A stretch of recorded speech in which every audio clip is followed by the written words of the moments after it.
تو میں نے کہا کہ آپ ہیومن انجینئر ہو. ہمارا جو فزیکل میکینزم ہے، السلام علیکم، کیا حال ہے؟ جسمانی ساخت ہے، ٹھیک ہے، گھر آپ بار اس کے خیریت ایکسپرٹ سے؟ ہو. اور سنائیں، نئی تازی کیا کر رہے ہو؟ کوئی کیا پرزہ ٹوٹ جاتا ہے تو جوڑ دیتے ہو، کہیں اسکرو ڈھیلے ہو جائیں تو کس دیتے ہو، کہیں انفیکشن ہو جائے تو ریپیئر کر دیتے ہو، کسی چیز کو ریپلیس کر دیتے ہو.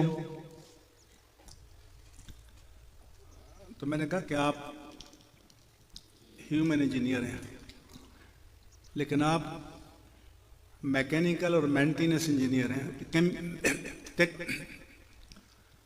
مینٹیننس انجینئر کیا ہوتا ہے کہ جو کارخانے کی مشینری کو آرڈر میں رکھتا ہے، آئلنگ کرتا ہے، گریسنگ کرتا ہے، کوئی پرزہ خراب ہو جائے تو ریپلیس کرتا ہے، ہر چیز آرڈر میں رکھتا ہے.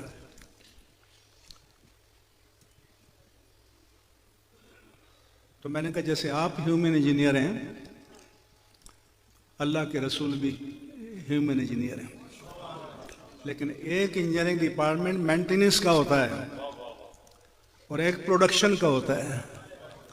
تو اگر کسی کارخانے کی مشینری کو ہر وقت آئلنگ گریسنگ کی جائے، نٹ بولٹ کس کے رکھا جائے، تمام پرزے آرڈر میں ہوں، لیکن پروڈکشن نہ دے تو کوئی اس کو برداشت کرے گا مالک؟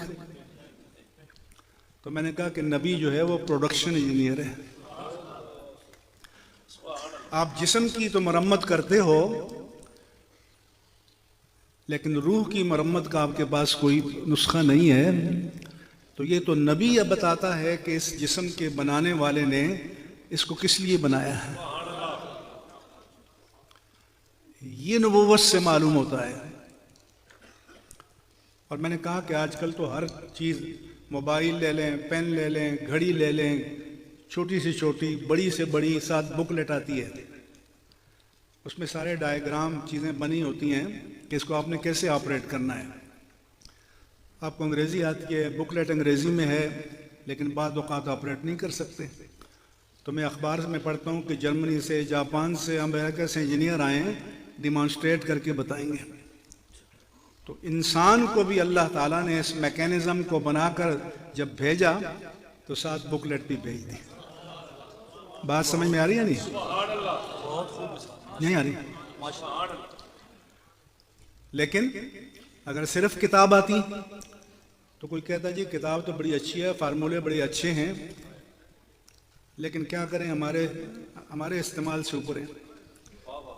تو پھر رب تبارک و تعالیٰ نے کتاب کے ساتھ ساتھ رجال کتاب بھی بھیجے.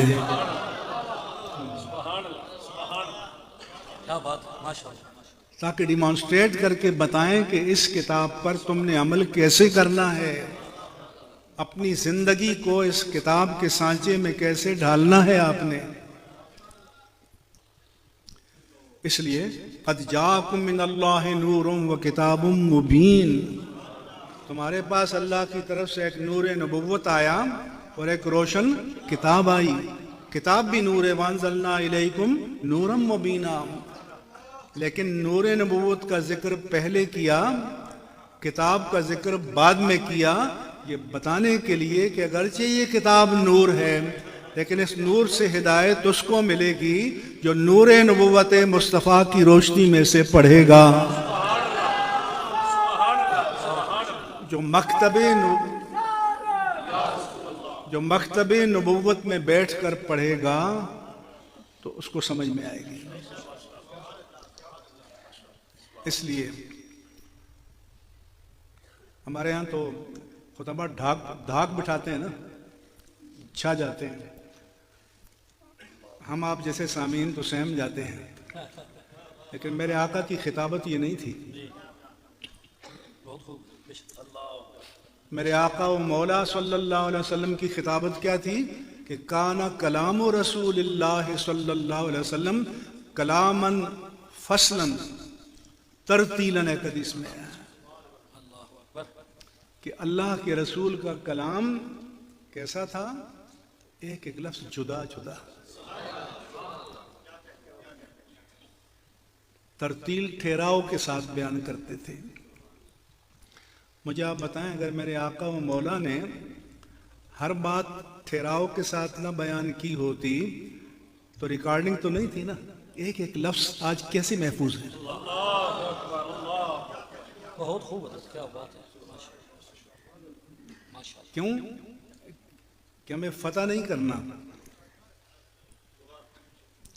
وہ ادائے دل بری ہو یا نوائے عاشقانہ، جو دلوں کو فتح کر لے وہی فاتح زمانہ. بے شک بے شک،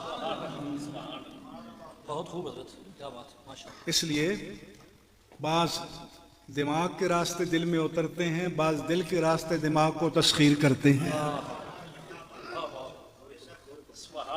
تو نبوت کا کمیونیکیشن یا ابلاغ یہ تھا.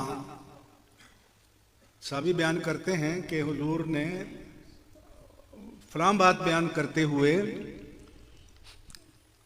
آپ پر غضب کے آثار نمودار ہوئے. کأنما ہیلو أرسل السلام على علیکم، وجنتيه کیا حال ہے؟ ٹھیک ہو؟ الرمان. طبیعت سے ٹھیک ہے؟ گھر بر خیر ہمیں خیریت لگا ہے؟ کہ آپ اور کے میری مبارک تاز رخساروں اسماعیل پر انار کیا میں ہو چھوڑ رہا ہے؟ دیا کیا کر گیا رہے ہو ہے. ہیں؟ سناؤ. ہے کوئی تاریخ نبوت میں ایسی شخصیت کہ جس کا ایک ایک لفظ نہیں ایک ایک ادا بھی محفوظ کر دی گئی ہو.